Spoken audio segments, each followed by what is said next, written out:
Bendiciones a todos, Dios los bendiga. Bueno, pues quiero comenzar preguntándote una cosa. ¿Por qué hay tanta gente que lleva una vida como de montaña rusa? Un día están arriba y al día siguiente abajo. ¿Por qué algunos creyentes parecen atraer problemas, conflictos, relaciones rotas, insuficiencia e incluso enfermedades crónicas? ¿Es esta la vida abundante que Jesús prometió a los que le aman en Juan 10:10? Dice la palabra en Efesios 4:24, vestidos del nuevo hombre, creado según Dios en la justicia y santidad de la verdad. Tenemos dos fuentes con las que podemos trazar nuestras vidas. El hombre nuevo, que quiere decir que ha sido recreado, y es el espíritu del hombre nacido de nuevo. Podemos permitir que nuestro espíritu recreado supere los hábitos del viejo hombre. Dice Efesios 4:22, en cuanto a la pasada manera de vivir, despojaos del viejo hombre que está viciado conforme a los deseos engañosos. El viejo hombre se refiere a los deseos de la carne y a la mente no renovada. Muchos cristianos nunca aprenden a vivir en su hombre nuevo, porque ellos siguen viviendo en el viejo hombre. Su alma no es próspera, es decir, no se ha alineado con el hombre nuevo del Espíritu. El creyente carnal, como dice Primera de Corintios 3:1, sigue viviendo desde el alma y más que del Espíritu. Él piensa, habla y actúa como un hombre anímico, permitiendo que la carne y la mente no renovada dicten sus reacciones en el mundo que lo rodea. Dice Romanos 1:9, porque testigo me es Dios a quien sirvo en mi espíritu en el evangelio de su Hijo. Pablo sirvió a Dios desde el espíritu, vivió en su espíritu renacido. Él vivió el mundo o vio el mundo a través de ojos espirituales y aprendió a dominar la carne y a llevar sus pensamientos cautivos. Es Pablo quien escribió sobre el fruto del espíritu. Esta es la vida abundante que se encuentra disponible para los que trazan sus vidas desde el espíritu renacido, no de la carne y de una mente no renovada. Como dice Gálatas 5:22-23, mas el fruto del Espíritu es amor, gozo, paz, paciencia, benignidad, bondad, fe, mansedumbre, templanza, dominio propio. Vivir desde el Espíritu renacido no es difícil. La gracia de Dios es suficiente, pero tú decides estar de acuerdo o no estar de acuerdo con lo que Pablo dice en Efesios 3:16, que os dé conforme a las riquezas de su gloria el ser fortalecidos con poder por su espíritu en el hombre interior. Ahora, yo sé que parte de lo que te acabo de decir para algunos es difícil de entender. Por eso debemos de volver a entender y ver desde otra perspectiva los evangelios, como Cristo enseñó. Ahora escucha esto. La enseñanza de Jesús. ¿Cómo, cómo enseñaba Jesús? ¿Se parece a la de hoy? Nunca debemos olvidar que existe una gran diferencia entre comprender y entender. La misma palabra en español nos enseña lo que queremos decir. Comprender es abrazar, pero entender es solo conocer el significado de las palabras. Al Señor hay que comprenderlo incondicionalmente. Hay que abrazar lo que Él dice, poniendo toda nuestra vida en sus manos, aunque a veces sean difíciles de entender sus palabras por nuestra incredulidad, nuestra lejanía, nuestra falta de compromiso o simplemente porque su sabiduría nos sorprende. Muchos no le comprendieron ni le entendieron a Jesús, solamente querían estudiarlo a fondo, ver si lo que decía era correcto o no, o mejor dicho, examinar si en sus palabras había alguna cosa con la que ellos no estuvieran de acuerdo. Y las parábolas de Jesús eran la manera más sencilla de explicar una verdad a quien deseaba conocerla y al mismo tiempo esconderla a los que no querían saber nada del asunto. Por eso llegaron a perseguir al maestro e incluso a matarlo. Era peligroso, pensaban que Dios tenía que someterse a lo que ellos decían. Jamás pensaron en obedecerle. Jesús enseñaba con parábolas, historias sobre la vida real, con situaciones que todos conocían muy bien. Las parábolas revelan lo que Dios quiere que sepamos de Él, de su reino y de su manera de actuar. Para entenderlas hay que estar dispuestos a aceptar lo que Dios dice, sea lo que sea. Lucas 5:36 al 38 dice: Luego Jesús les dio la siguiente ilustración. Nadie quita un pedazo de tela de una prenda nueva y la usa para remendar una prenda vieja, pues la prenda nueva se arruinaría y el remiendo nuevo no haría juego con la prenda vieja. Nadie pone vino nuevo en cueros viejos, pues el vino nuevo reventaría los cueros. El vino se derramaría y los cueros quedarían arruinados. El vino nuevo debe guardarse en cueros nuevos. El Señor ilustró este principio en la parábola del vino y los odres. No puedes echar vino nuevo en odres viejos porque los odres se vuelven rígidos con el paso del tiempo y dejan de ser moldeables. Por eso te daba esta ilustración al principio. Para algunos tal vez pareció vino nuevo echando en odre viejo. Algunos comprendieron, otros entendieron la ilustración que hablábamos al principio. Pero no pueden recibir algo nuevo porque se rompen. O sea, no puedes poner nuevas ideas en mentes tradicionales. El problema radica en querer arreglar algo viejo, algo que ya no sirve. Dios quiere una reforma total, radical, sin remiendos, porque nadie rompe un vestido nuevo para quitarle un trozo y añadirlo a uno viejo. Y cuando hacemos eso, el viejo sigue sin ser útil y el remiendo que le hemos colocado tira de todo lo demás hasta romperlo por completo. Y al final nos quedamos sin vestido nuevo porque lo hemos destruido y sin vestido viejo porque lo hemos roto. Lo nuevo desgarra lo viejo. El vino nuevo revienta los pellejos viejos. Si queremos vivir de esa manera, todo se echa a perder, las ideas nuevas y la gente antigua. Y ese fue el problema de los religiosos en los tiempos del Señor. Y sigue siendo el problema de algunas personas hoy en día, los que quieren sostener las costumbres por encima de las leyes y son capaces de romper cualquier cosa con tal de conservar una tradición. Jesús vino a darnos un vestido nuevo, no a poner un remiendo en nuestra antigua manera de vivir.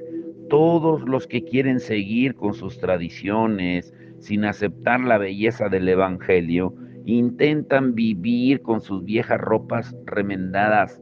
Dios nos da un vestido nuevo y reluciente, un vestido que discrimina por sí mismo, un vestido blanco que afea y hace inútil a cualquier otro remendado.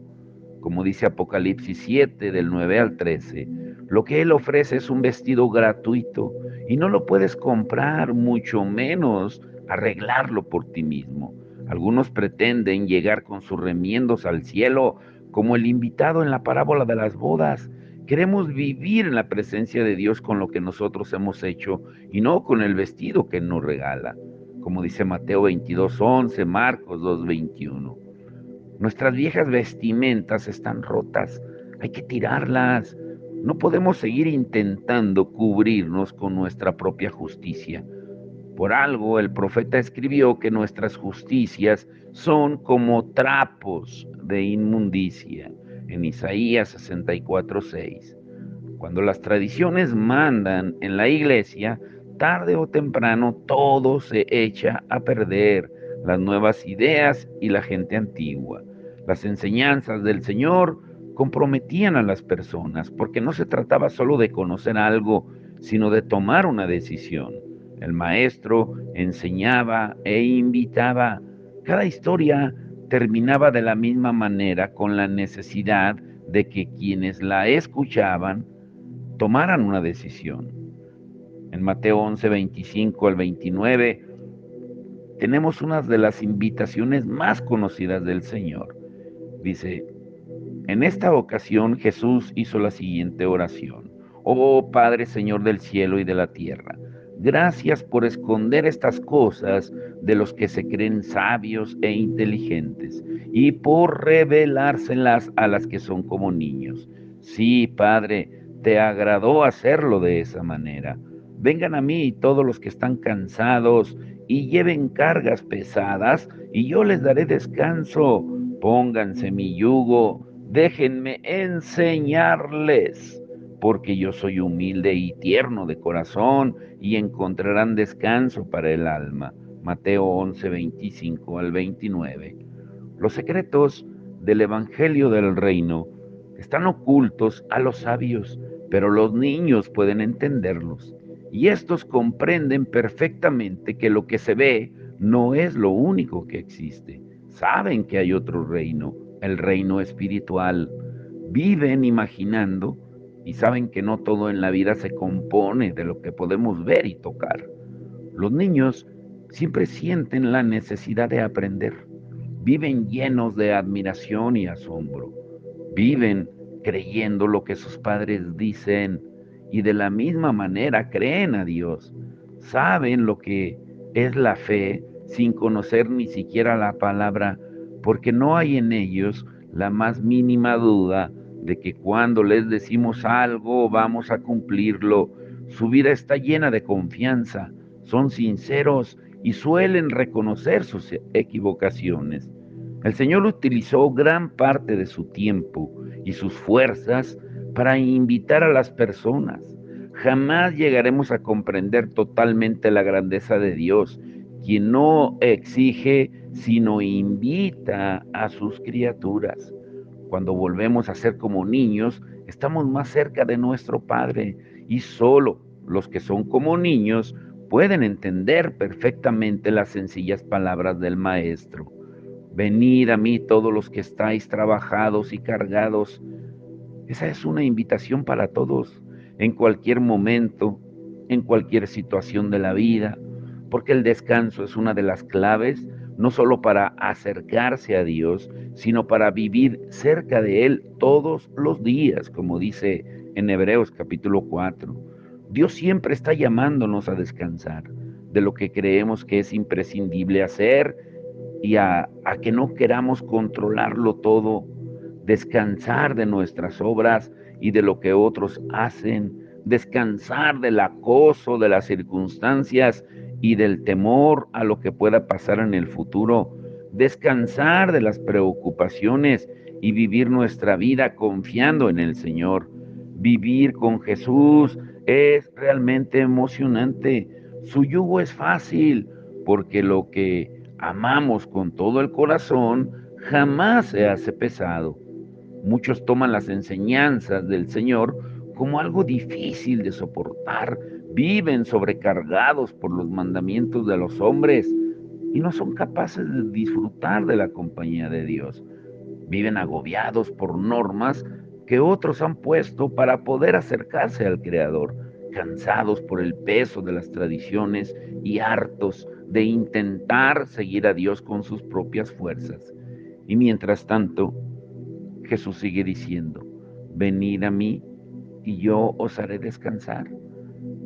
En Juan 14:6, Jesús dice, yo soy el camino y la verdad y la vida, y nadie viene al Padre sino por mí. Para los judíos, un camino necesitaba tiempo para ser transitado, tiempo para conocerlo, para observar cada detalle y aprender cada recodo, tiempo para disfrutar de los compañeros y de las circunstancias. Un camino no era bueno solo por lo que podía encontrarse al final, sino por el recorrido en sí. Ellos jamás podrían entender nuestra manera actual de buscar atajos, nuestro querer llegar rápido a donde sea, por la razón que sea, e incluso sin razón alguna. El Señor sigue queriendo enseñarnos que la belleza no está solo al final del camino, sino en cada uno de los pasos que damos para recorrerlo. Aprendemos a disfrutar de la sencillez de cada día, de las conversaciones, de la amistad e incluso de los momentos de soledad. Jesús recorrió muchos senderos, acompañado por muchas personas. Mientras caminaba con ellos, les hablaba, les enseñaba y se interesaba por todos. Él es no solo nuestra meta, sino también nuestro camino, un camino vivo y verdadero. La vida cristiana es vivir con el Maestro, donde Él nos lleve, caminar con Él, disfrutar de su presencia, su conversación, su fidelidad, donde sea que vayamos. La presencia de Jesús lo transforma todo. Vivir en el camino es caminar con Él cada día. Esa es la razón por la que tantas veces en el libro de los Hechos se llama a los que siguen a Jesús los del camino.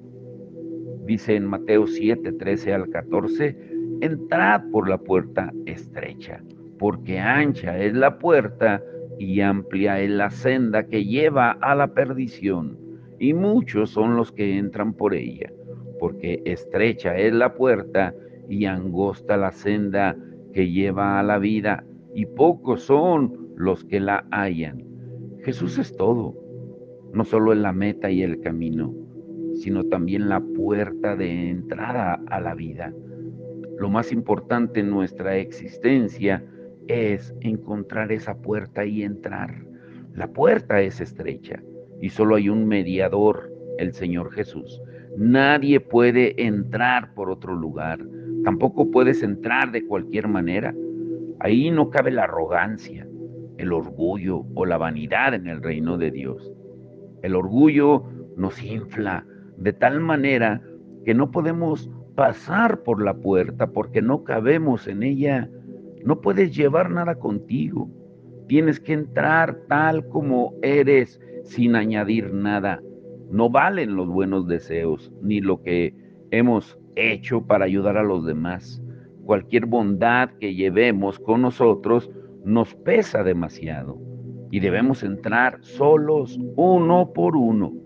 No hay posibilidad de que nadie te ayude desde adentro o te empuje desde afuera. Es la decisión más importante de tu vida. Tarde o temprano encuentras esa puerta y tienes que decidirte. ¿Te entras y sigues a Jesús o pasas de largo? Es una decisión absolutamente personal. Jesús por eso dice, entren por la puerta estrecha. Es casi una orden. Él quiere tu salvación, quiere que entres, que no te quedes afuera. Él empeñó su propia vida para que pases adentro. Otros no quieren reconocer que es un regalo. Cualquiera puede entrar, no necesita ninguna condición, sino creerlo. Como cuando tu mejor amigo te invita a cenar y abre la puerta de su casa, y todo lo que preparó es para ti, sin condiciones, sin pagos, solo porque quiere estar contigo. Es una orden de amor. Jesús quiere dejar claro desde el primer momento que su deseo personal es que todos encontremos la puerta, que entremos por ella y le conozcamos a Él. Si rechazamos la invitación, será en contra de su voluntad. La Biblia enseña que Dios no quiere que nadie se pierda. Él no manda a nadie al infierno, escúchalo bien. Al infierno se va el que quiere. Lo diré otra vez. Él no manda a nadie al infierno. Al infierno se va el que quiere. El infierno fue hecho para el diablo y sus ángeles, no para la humanidad. Los que rechazan la invitación del Señor se irán un día ahí condenados por su propia insensatez y su propia locura, por despreciar a su Creador y Salvador.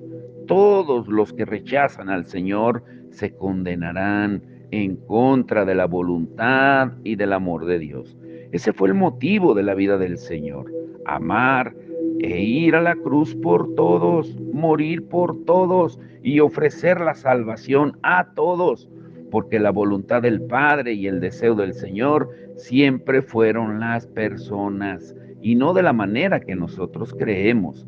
Las personas en general trabajamos y evangelizamos al mundo, nos gustan las grandes masas, las congregaciones llenas de gente, nos encantan los números y hablamos del pastor, el maestro, el evangelista, de los 10,000 o 20,000 o de los conciertos que llenaron estadios. Y no es que esto sea malo en sí, pero el Señor siempre se preocupó por cada persona en particular. Murió y resucitó por todos, pero ama y busca a cada uno. Jesús nos enseñó cómo amar viviendo, llenos de la gracia de Dios. Nos mostró cómo perdonar y abrazar, cómo darle valor a las personas. Todos los que le seguimos debemos vivir de esa manera. Cada iglesia que se identifique como cristiana tiene que tener esas mismas cualidades. El orden de prioridades del Señor era muy claro. En primer lugar, siempre estaban las personas y no las personas, entre comillas, en general, como nosotros podemos pensar, sino cada persona en particular. Jesús llenó de dignidad a cada persona en particular, independientemente de su condición, su raza, su sexo o su posición social. Dios ama a todo el mundo y no hace acepción de personas. Nadie es superior o inferior a otro por ninguna razón. El Señor fue a la cruz por todos sin excepción. Es más, el Mesías gastó la mayor parte de su vida con los despreciados, los perseguidos, los no queridos, los enfermos, los solitarios. Regaló su tiempo a cada uno en particular, hablando, sanando, invitando, comiendo, buscando por todos los medios quienes respondiesen al mensaje del Evangelio.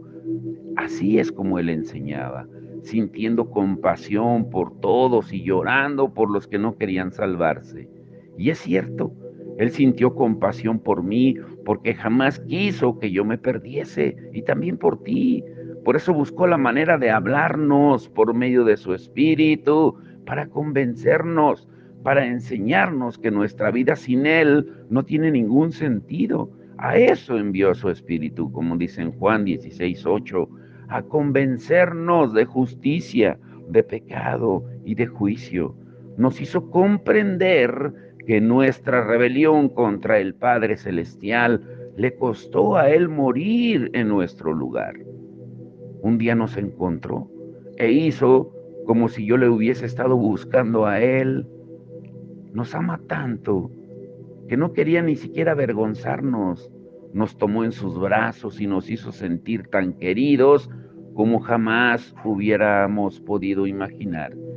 Y ahora mismo, por si no te habías dado cuenta, a ti que estás escuchando, te está buscando.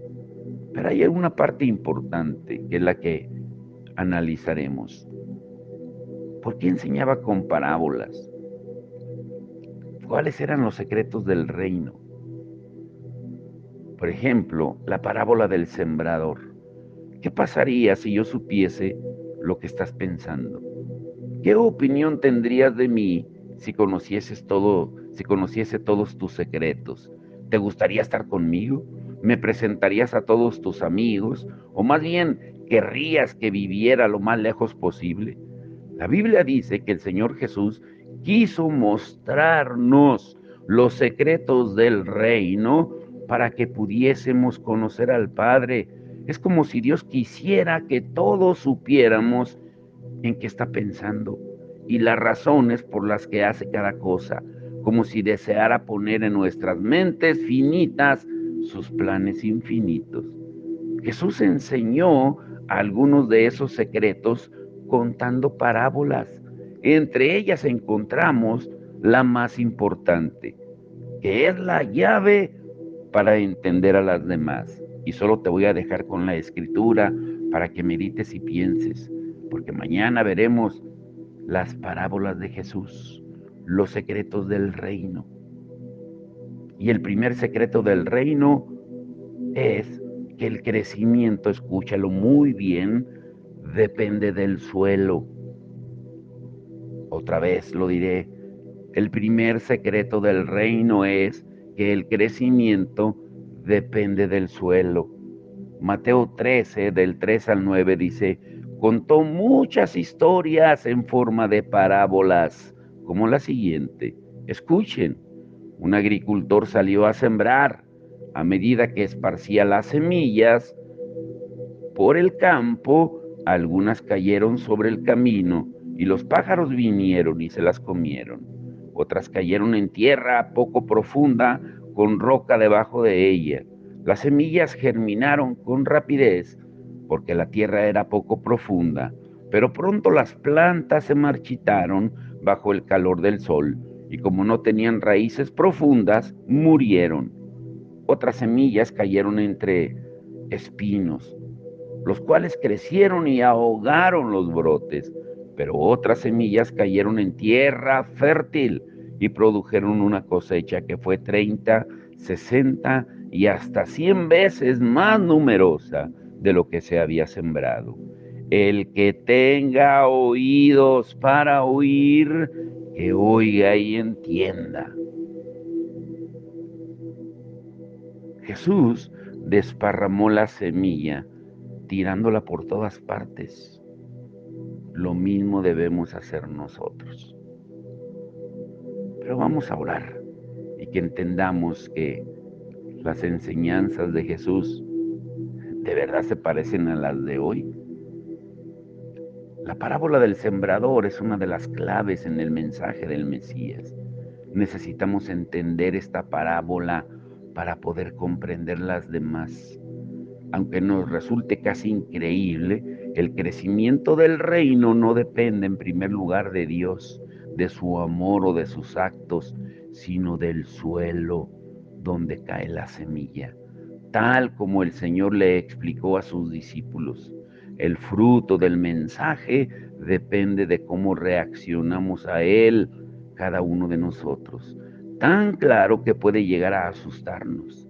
Muchos de los que piensan que todo está atado y bien atado en el cielo en cuanto a los que se salvan y los que se pierden, olvidan que incluso el trabajo del sembrador y el fruto de la semilla dependen en cierta medida, y aunque sea una medida muy pequeña, de la tierra que recibe la semilla. Mañana lo entenderás un poco más, pero vamos a orar y que hoy entendamos que las enseñanzas de Jesús no han cambiado. ¿Cómo enseñaba Él? ¿Se parece a las enseñanzas de hoy? Padre, en el nombre de Jesús, te damos toda la gloria y la honra. Gracias por tu amor y tu misericordia, Señor. Gracias por enseñarnos, Señor, la sencillez de tu evangelio, porque a veces queremos hacerlo tan polémico, Señor, tan profundo, profundo, profundo, que no entendemos nada de esa profundidad. Por eso, como hablábamos al principio, aún el mismo Pedro decía que Pablo escribía cosas que no todos entendían y no todos entienden las profundidades. Tenemos que volver a la sencillez tuya, Señor. Claro que hay alimento sólido para los que han ejercitado los sentidos por medio del ejercicio espiritual, pero no todos son maduros. Algunos son bebés, algunos están aprendiendo a gatear, algunos apenas están caminando, otros ya empiezan a correr y otros ya van al final de la meta. Y las enseñanzas de Jesús siempre eran entendidas, comprendidas por todo tipo de gente, incluso los niños. Pero ¿por qué hoy se batalla tanto para que la gente entienda? Por nuestro lenguaje, que muchas veces lo hacemos tan espiritual, tan metódico, que la gente ni entiende. Es como si habláramos fórmulas químicas con gente que no tiene ni un grado de estudio, Señor. Que volvamos a la sencillez, a ver la perspectiva del Evangelio desde como tú lo veías, como tú lo enseñabas, como tú lo predicabas. Por eso la gente te seguía y se acercaba a ti, Señor, porque tú eras un hombre común, un hombre sencillo para hablar, donde hasta los niños se acercaban a escucharte. Hoy te rogamos que abras nuestros oídos y que nos demos cuenta que hoy es el día de salvación para muchos, porque no sabemos si podamos vivir el día de mañana, Señor. Señor, nos sorprendió también la muerte de la tía, de la hermana, perdón, del tío Mauri, tan joven, Señor, de, de algo que pudiera ser tan simple, pero nadie tenemos la vida asegurada para el día de mañana. Ayúdanos a entenderlo, Señor, y que entendamos que hoy es el día de salvación, hoy es el día de arrepentimiento, hoy es el día de volver a ti, hoy es el día de arrepentirnos de nuestras actitudes, nuestras arrogancias y volver a ti, Señor, como aquel hijo pródigo, volver en sí arrepentidos a la casa del Padre. Te damos toda la gloria y la honra en el nombre de Jesús. Amén y amén.